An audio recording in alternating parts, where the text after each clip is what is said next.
Hello, welcome to our primary class. We'll begin with opening prayer. Then we'll have an opening hymn, Jesus Wants Me for a Sunbeam. This will be found in Children's Songbook number 60 to 61.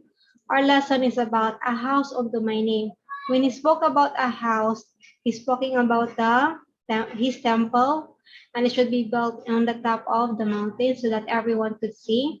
So this temple is the Naval Temple, and this will be covered for October 25 to 31, and it will be found in Doctrine and Covenants section 124.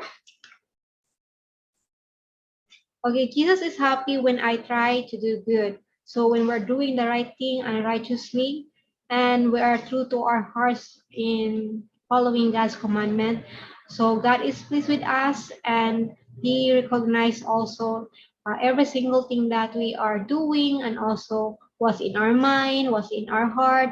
So there's nothing that we can actually hide from Him, because He knows us and He knows what are our desires also. So our hearts, our intention, and every good choices or action, He is pleased on it. And the more we act righteously, He will entrust us more to be His servant and to help in building His kingdom here on earth, and to be an instrument for other people also. So here in verse 15 and 16, there are two priests that are showing great integrity within their hearts. And here are Hiram Smith and George Miller. So Hiram Smith, I the Lord love him because of the integrity of his heart, because he loveth that which is right before me, saith the Lord. And again, verily I say unto you, my servant George Miller is without guile. He may be trusted because of the integrity of his heart, and for the love which he has to my testimony. I the Lord love him. So they show uh, they show integrity in their hearts, both of these men. So they can be trusted also because of their integrity. So Hiram Smith is the brother of Joseph Smith. So they also died together in the Carthage jail. So they sealed their testimony with their lives and with their bloods. So even though they know that they will be persecuted, that people will mock them and will seek their lives, so they fear more they fear more God than what men could do to their lives, because they know that our lives here is just for a moment, and God will be the one to give us the judgment when we face on the bar, or on the judgment day also. And they love more our Heavenly Father and Jesus Christ. That's why they strive to follow Him no matter what will be the consequence, even that will be uh, endanger their lives also, and also together with their family and loved ones. So Jesus commanded his people to build temples. So why did he commanded to build the temples? So there is no place found on earth that he may come to and restore again which was lost unto you, on which he had taken away even the fullness of the prison. So remember that before Joseph Smith, there were no priesthood, there were no prophet, there was no one who could receive revelation, and there are a lot of their ordinances that was lost, or there are a lot of changes of ordinances like baptism. Remember that during the time of Jesus Christ here, he was baptized. He seek for John the Baptist because he know that he's the only one has the authority, and he show us how it should be done properly also. So for those people who have not received the gospel and were not able to have the correct baptism with the authority.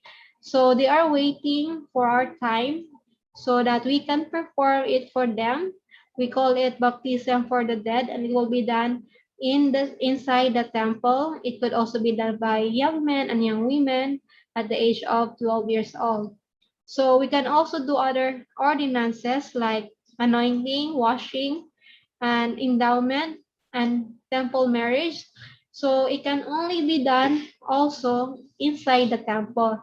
That's why he command us to build his temple, and also he could visit us also here, and he could give more instruction by revelation, and talk about more the prison and also the ordinances and reveal more knowledge by visiting us inside the temple and converse with his prophet and apostle and other leaders.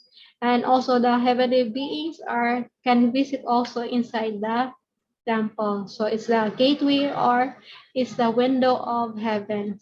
So the Lord is pleased when I am faithful. So he will be happy when we are doing, when we are more faithful, we trusted more the will of God rather than fearing what men can do if we will be avoided because we are not doing the same things or we're not thinking the same way with them. So integrity means thinking and so it's also by thinking and doing what is right at all time, no matter what the consequence. So you can find this in For the Strength of the Youth. So closely associated with honesty is integrity. So integrity means thinking and doing what is right at all times. So I already have read that. So when you have integrity, you are willing to live by your standards and beliefs, even when no one is watching you. So choose to live so that your thoughts and behavior are always in harmony with the gospel. So our thoughts, our actions, and how we feel, how what is in our heart, it should also be correspond one another. So God knows what we are thinking, what's inside our heart. So there's nothing that we can hide from Him. So we should also don't we should not fear what men are thinking or what could be or what will they if they will avoid us, they will not make friends with us because we are living the standard or we're living the will of the God. So it is said that we are here on earth, but not for the world. So also honesty, this become a character to us. This will be built into ourselves. It will, if we constantly lie and cover our mistakes, soon we will realize that we lost some good people and the tendency of not being trusted anymore. So if we exercise doing it by hiding our mistakes and covering it up, so it will be a habit for us to saying the lies or telling the lies or covering it up. So the tendency is that you will be embarrassed and people will not trust you anymore.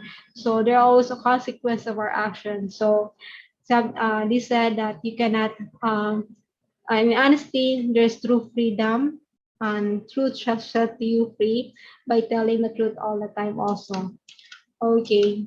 So here's a quiz time or activity that we can do. If we can, let's do a test. If what will be your choices in different scenarios here. So, and there's an evaluation later on so that we can know if you are someone who will cover up or will play safe or will stand for the truth and no matter what will be the consequence that will happen. So Jesus commanded his people to build temples. So we have here in verse 28 to 30 and 38 to 41. So I'm only going to share verse 40 to 41. And verily I say unto you, let this house be built unto my name, that I may reveal mine ordinances therein unto my people. For I deign to reveal unto my church things which I have been hid from before the foundation of the world, things that pertain to the dispensation of the fullness of times. So there are a lot of things that we haven't know yet or been keep or been that's we call it mysteries. So it will be revealed time to time when we are prepared to to have it also when we're ready, when our hearts are prepared also for that revelation. So it is also, our dispensation is very important or very special because this will be the last and all that was lost will be restored in our time and on the and also the fullness of the power and ordinances and blessing will be restored in our time. And also we have important role for our ancestors and for our next generation. We should be the one that is strong to link both this generation from all times and for the next one. So we should perform. We should go to the temple and do the ordinances that we cannot do it because they already have died, and also the ordinances for ourselves and for our family, so that we could be an eternal family, so we can live together with our Father in heaven and together with our family and loved ones. So we also have a patriarchal blessing. It was given by Hiram Smith. So let me read. And again, verily I say unto you, let my servant William be appointed, ordained, and anointed as counselor. So William will be the counselor of Joseph in the room of my servant Hiram, that my servant Hiram may take the office of priest and patriarch, which was appointed unto him by his father, by blessing and also by right, that from henceforth he shall hold the keys of parental blessings upon the heads of all my people. So I also have a patriarchal blessing. Okay, I'll just read also what it means. These are special blessing we get from patriarchs. So we have a patriarchs in our home. We have a father, so they are also patriarchs for our individual families. So we also have a state patriarch that can will give us a special blessing, so that we can know what tribes we belong, and we also can know what will be our future.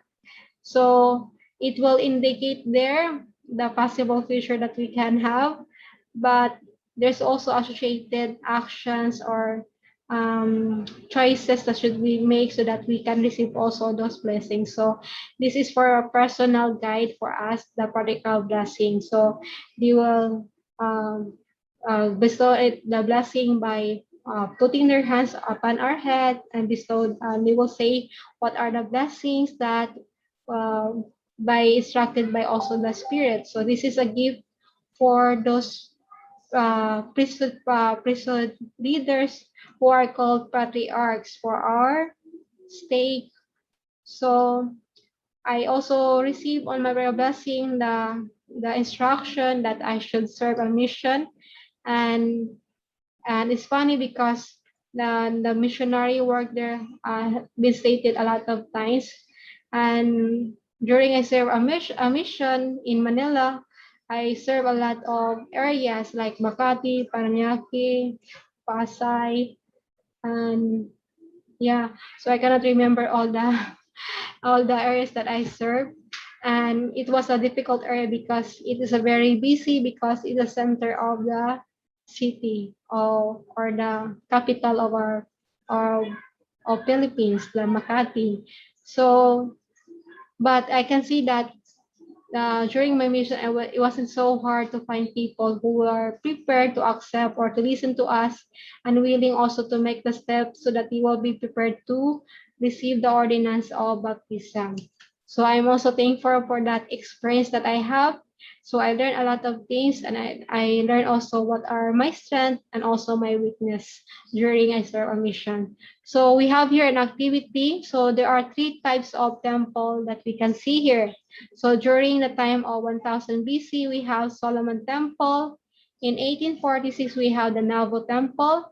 And we can draw here our favorite temple. So it could be Salt Lake, or in Philippine Manila, Philippine Manila Temple, or Philippine Cebu Mission. And fortunately, we could have also a temple here in Davao. So I know there are a lot of people that are excited for the temple here in Davao. So that's it. So we're done for our lesson. So I'm thankful that I could share this to you.